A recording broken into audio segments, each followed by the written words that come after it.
20년 전 일본처럼 충격이라. 네, 이게 결국 말입니다. 디플레이션 이야기거든요.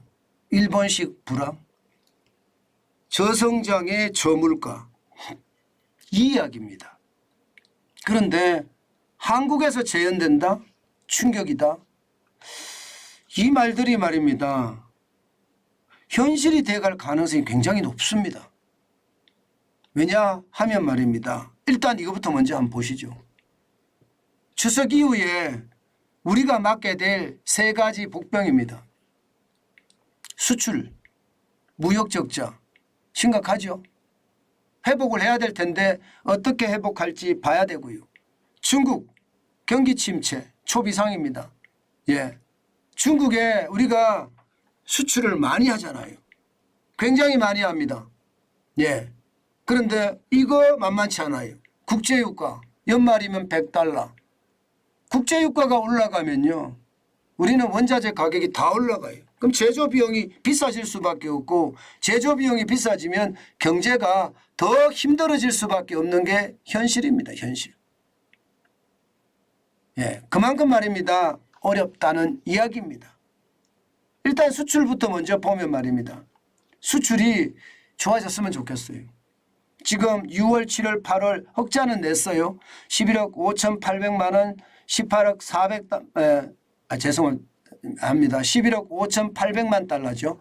18억 400만 달러, 8억 7,900만 달러 흑자는 냈습니다. 지금 9월에도 뭐 흑자를 낼지 적자를 낼지 봐야지 알지만 뭐 약간의 흑자를 낼 가능성이 더 많다고 보여지죠. 그렇게 봤을 때 여러분, 이게 무역수지가 좋아졌다 이렇게 이야기할 수 있나요? 그렇지 않습니다. 그렇지 않습니다. 흑자가 난 게 결국은 규모가 쪼그라들었거든요.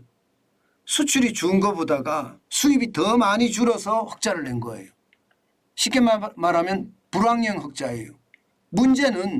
문제는요, 지금까지 242억 6,700만 달러의 적자도 적자지만 우리 경제가 수출에 의존하는 비중이 굉장히 높아졌다는 거예요. 지금 1분기 기준으로 보면 말입니다.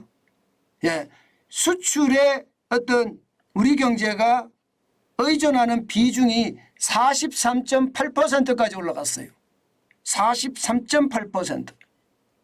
야, 굉장히 많이 올라간 겁니다. 일반적으로 경제 성장률 하면 세 가지잖아요.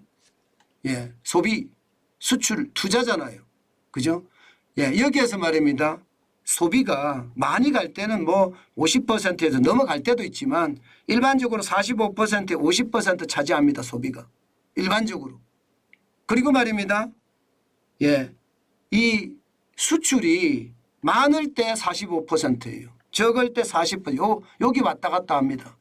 나머지 남아있는 뭐 10%나 혹은 15% 정도가 투자입니다. 투자.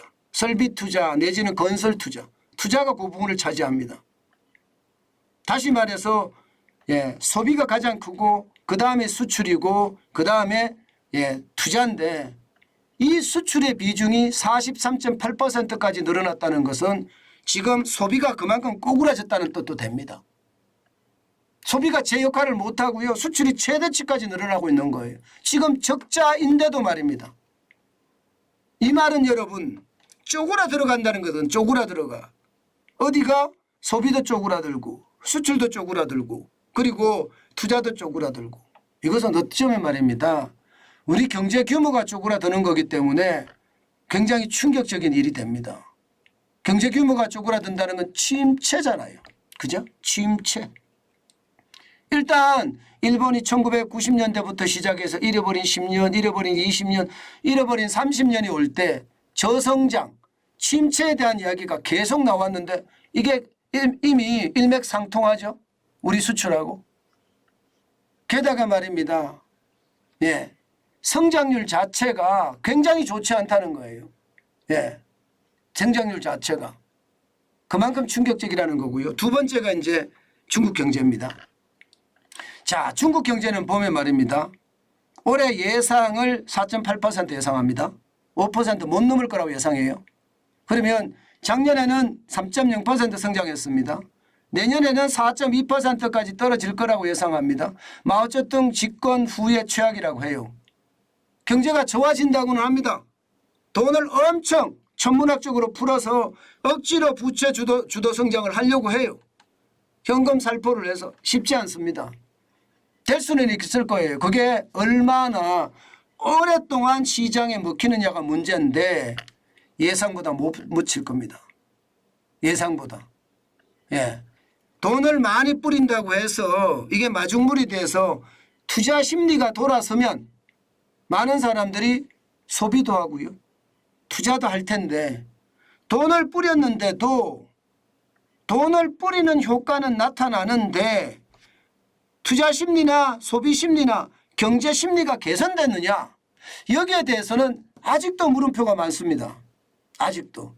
그런 상황을 고려해 본다면 우리가 중국에 의존하는 수출량, 홍콩을 통해서 들어가는 것까지 감안하면 아직도 25%가 됩니다. 우리 경제 전체 4분의 1이 사실 중국 시장으로 흘러간다고 봐야 돼요. 우리 수출의 4분의 1이. 예. 그런데 중국이 이렇게 3년 연속 5% 미만 성장률, 돈을 풀었는데 예, 경제 심리가 살아나지 않아서 중국 경제가 천천히 늦게 살아난다면 그에 대한 우리 경제의 성장률은 어떻게 될까요? 또 떨어지겠죠. 또 떨어질 가능성 굉장히 큽니다. 문제는 그 무엇보다도 유가예요. 야, 유가가 말입니다. 지난 9월 27일에는 서부 텍사스산 중질 유가 배럴당 93.68달러까지 올라갔습니다. 3개월 새에 39.6%가 올라갔습니다. 예, 배럴당 26.58달러가 올라갔었고요.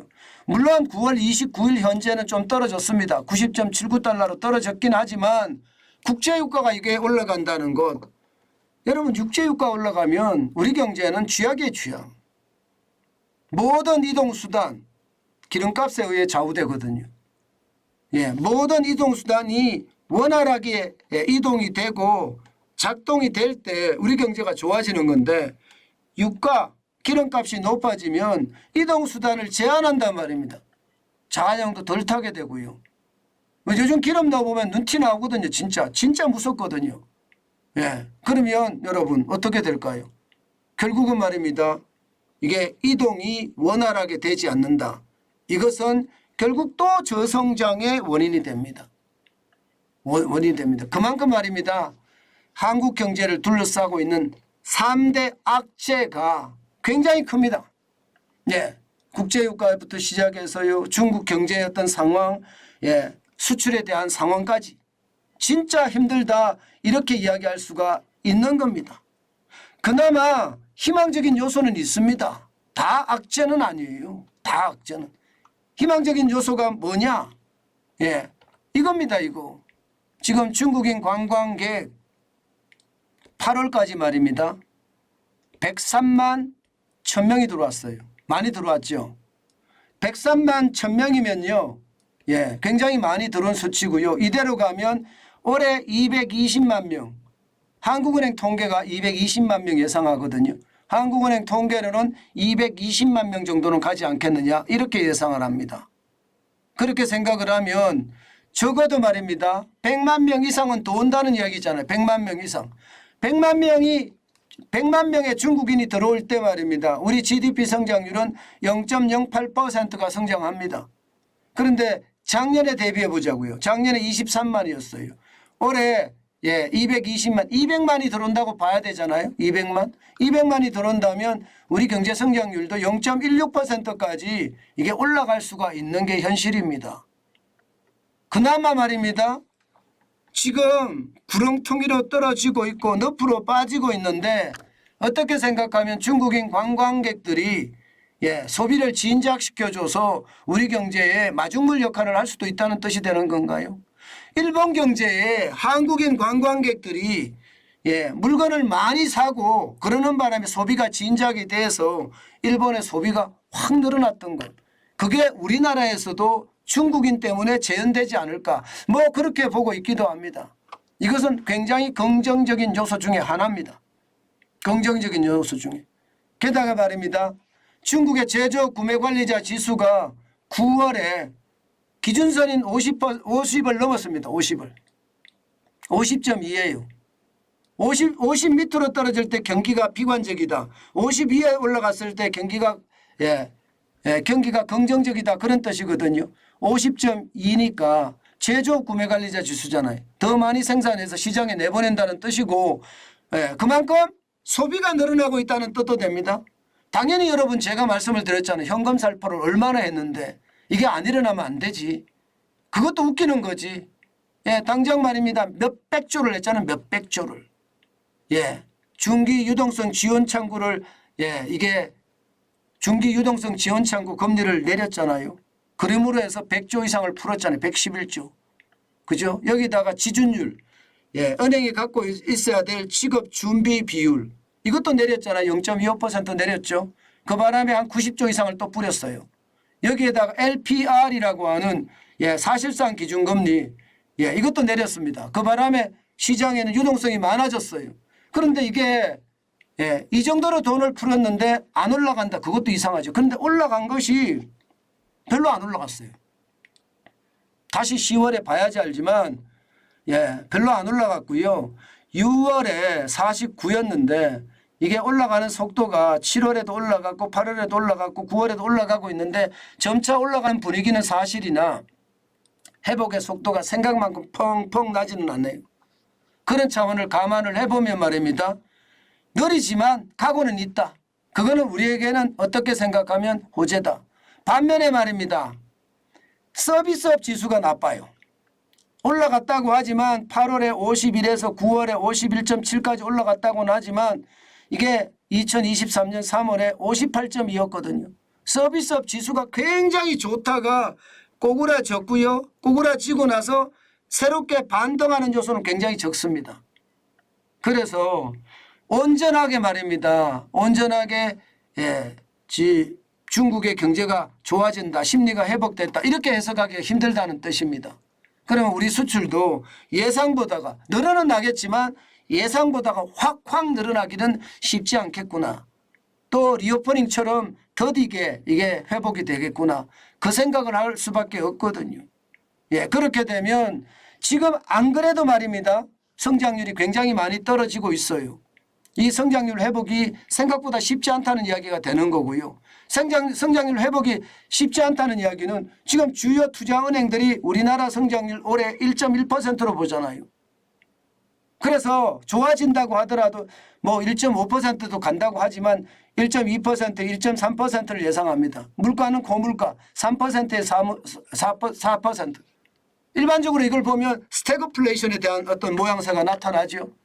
그런데 스태그플레이션이 진척이 되면 될수록요. 사람들이 소비를 더 안 하게 되고요. 소비를 더 안 하게 되면 고물가가 떨어집니다. 고물가가 떨어져요. 그래서 저물가가 됩니다. 결국은 스태그플레이션이 먼저 오고 거기에 대한 여파로 결국 시간이 지나면 디플레이션, 일본식 불황이 온다는 뜻이에요.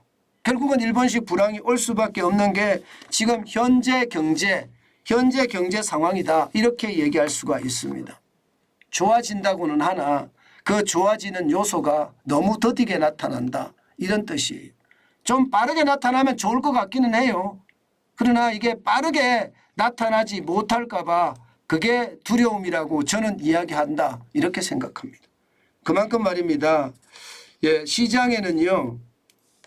아주 호재가 약간은 있습니다.